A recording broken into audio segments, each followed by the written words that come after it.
Resulta patético ver las mentiras y acusaciones que se realizan sobre el Partido Balanza Independiente, todo por agarrarse al bastón de mando a toda costa.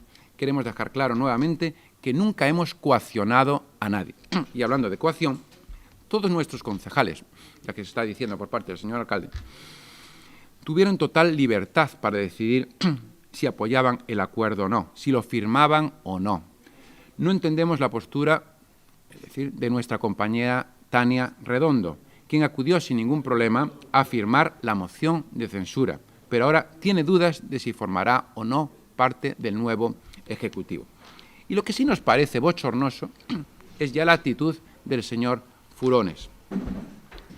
En una reunión del partido, como he dicho estos días pasados, que tuvimos la noche del sábado, dijo que tenía que pensar su decisión el señor Furones, lo cual me parece muy respetable, delante de todos los compañeros allí presentes. Lo dijo claramente, no lo está diciendo el señor Mariño aquí.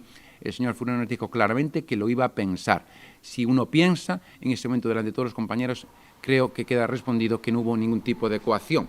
No sé si las coacciones, repito, han venido desde el Bloque Nacionalista Gallego, que tendrá que responder, porque también tendrá que responder el BNG y su portavoz o alcalde en este momento, hasta ahora, porque mantiene en el cargo a la señora Tania Redondo una vez que ha firmado unha moción de censura. Vicente Mariño acusa ademais o alcalde de revanchismo actuando de xeito infantil e ditatorial. Neste sentido denunciou que nin el nin a súa compañeira Herminia Pouso puideron sacar as súas pertenzas do concello, posto que cando intentaban foron desaloxados pola policía local. La policía local de Ribeira llegó a las dependencias municipales a tomar nota y avisar que no se podría estar. No sé si nos iban a detener o no, pero esa es una manera muy cicatera de actuar. Como pueden imaginarse, que la policía local tenga que ser llamada por el propio alcalde para expulsar del concello a unos concejales que hace sábado por la mañana por el simple hecho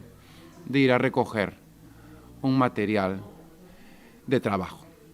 A esa mesma actitude ditatorial atribúe o cambio do corazón que formaba parte da imaxe corporativa de Ribeira.